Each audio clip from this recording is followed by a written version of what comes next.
அஸ்ஸலாமு அலைக்கும் ரஹ்மத்துல்லாஹி வபரகாத்துஹு. அல்ஹம்துலில்லா, நாம் அனைவருமே அரஃபா தினம் மற்றும் புனிதமான பரக்கத் இறங்கக்கூடிய ஜுமாவுடைய தினத்தில் இருக்கோம். அல்ஹம்துலில்லா, இரட்டிப்பு நற்பாக்கியத்தை அல்லாஹ் தஆலா நமக்கு கொடுத்துருக்கிறான். இந்த நாளில் அதிகளவு நன்மைகளை சம்பாதித்து கொள்ளக்கூடிய, இன்னும் நமது துவாக்கள் மறுக்கப்படாமல் கபூலாக்கக்கூடிய ஒரு சின்ன அமலை தான் நான் சொல்ல போகிறேன். இன்ஷா அல்லாஹ் இந்த அமலை இன்றைய தினம் அரஃபாவில் நம்ம செய்கிறது அப்படிங்கிறது நமக்கு நல்ல விதியை ஆரம்பித்து கொடுக்கும்.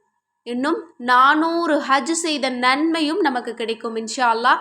இன்றைக்கு இந்த அமலை செய்யக்கூடியவங்க யாருமே என்னுடைய துவா கபூல் ஆகலை அப்படின்னு சொல்லவே முடியாது. அந்த அளவு சிறப்பு மிகுந்த ஒரு அமலை தான் நம்ம பார்க்க போகிறோம். ரொம்ப ரொம்ப இலகுவான ஒரு அமல், ஆனால் உங்களுடைய ஒட்டுமொத்த துவாவையும் அல்லாஹ் தஆலா உடனடியாக கபூலாக்கக்கூடிய ஒரு அமல்.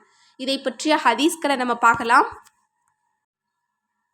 ஹஜ்ரத் அலி ரலியல்லாஹு அன்ஹு அவர்கள் அறிவிக்கிறார்கள், ஒரு முறை நபிகள் கோமான் முஹம்மது ஸல்லல்லாஹு அலைஹி வஸல்லம் அவர்கள் தமது தோழர்களை நோக்கி, உங்களில் யார் கடமையாக்கப்பட்ட ஹஜ்ஜை நிறைவேற்றி மார்க்கப் போரிலும் பங்கு பெறுகின்றாரோ அவருக்கு 400 ஹஜ் செய்வதற்குரிய நன்மை வழங்கப்படும் என்று சொல்ல, அங்கிருந்த தோழர்களில் சிலர் நபிகளாரின் இந்த வார்த்தையை கேட்டு மனமொடிந்து போனவர்களாக, தமக்கு அதற்குரிய சக்தியும் வசதியும் இல்லையே என்று வருத்தத்துடன் யோசித்து கொண்டிருக்க, அத்தோழர்களின் எண்ணத்தை தெரிந்து கொண்ட இறைவனின் ரஹ்மத் பொங்கி எழுந்து தன் ரசூலின் மீது வஹ்யை இறக்கிச் சொன்னான்.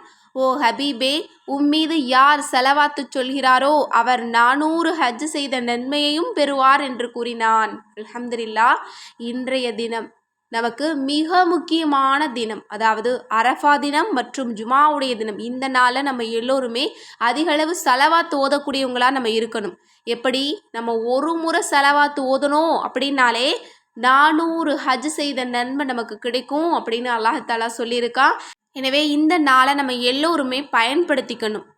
இன்னும் ஹஜ் செய்த நன்மையும் நமக்கு கிடைக்கணும். ஏன்னா இன்றைக்கு நம்மள பலரோட ஏக்கம் என்ன, காபத்துல்லாவில் நம்ம இல்லையே, இந்த புனிதமான ஈகை திருநாளில் ஹஜ் பெருநாளில் நம்ம அந்த இடத்துல இல்லையே அப்படிங்கிறது தான். இன்ஷா அல்லாஹ் இந்த ஒரு ஸலவாத்தை இன்றைய தினம் ஓதனிங்க அப்படின்னா கண்டிப்பாக இன்ஷா அல்லாஹ் 90% பேருக்கு அல்லாஹ் தஆலா அடுத்த வருடம் காபத்துல்லாவை சந்திக்கக்கூடிய நற்பாக்கியத்தையும் தருவான். ஏன்னா இது அப்படிப்பட்ட மகத்தான அமல். ஸலவாத் ஓதுறது அப்படிங்கிறது சாதாரணமான அமல் கிடையாது.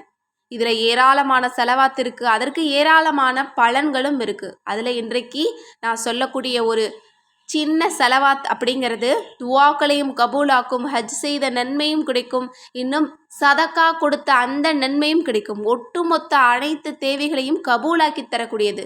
இன்னும் உங்களுடைய வாழ்வாதாரத்தையும் பெருக்கி தரும், அதாவது உங்களுடைய ரிஸ்கில் பரக்கத்தை கொட்டக்கூடிய ஒரு ஸலவாத். இப்போ அந்த ஸலவாத் என்ன அப்படிங்கிறத நம்ம பார்க்கலாம். அதுதான் ஸலவாத்து சதக்கா என்று அழைக்கக்கூடிய அல்லாஹும்ம ஸல்லி அலா முஹம்மதின் அப்திக்க வ ரசூலிக்க வ ஸல்லி அலல் முஅமினீன வல் முஅமினாத்தி வல் முஸ்லிமீன வல் முஸ்லிமாத். அல்லாஹ்வே, உன்னுடைய அடியாருமான உன்னுடைய ரசூலுமான முஹம்மது ஸல்லல்லாஹு அலைஹி வஸல்லம் அவர்களின் மீதும், இன்னும் முஅமினான ஆண்கள் பெண்கள், இன்னும் முஸ்லிமான ஆண்கள் பெண்கள் அனைவரின் மீதும் ஸலவாத்தை பொழிவாயாக. இந்த ஸலவாத்திற்கு ஸலவாத்தே சதக்கா, ஸலவாத்துர் ரிஸ்க் அப்படின்னு ஏராளமான பெயர்கள் சொல்லப்படுது. இந்த ஸலவாத்தை யார் 27 முறை ஓதிட்டு அல்லாஹ்விடத்தில் கையேந்தி கேட்குறாங்களோ அவங்களுடைய துவாக்கள் ஒருபோதும் மறுக்கப்படாது.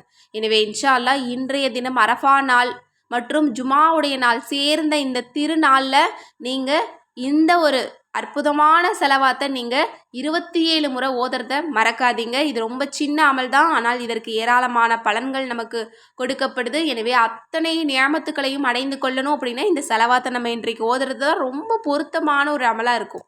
எனவே இன்ஷா அல்லாஹ் இந்த சிறந்த ஸலவாத்தை இன்றைய தினம் ஓதி இதனுடைய சிறப்பையும் பலனையும் அடைந்து கொள்ள எல்லாம் வல்ல அல்லாஹ் நம் அனைவருக்கும் நற்கிருபை செய்வானாக. ஆமீன் என்று கூறி இந்த பதிவை நிறைவு செய்கிறேன். அஸ்ஸலாமு அலைக்கும் ரஹ்மத்துல்லாஹி வபரகாத்துஹு.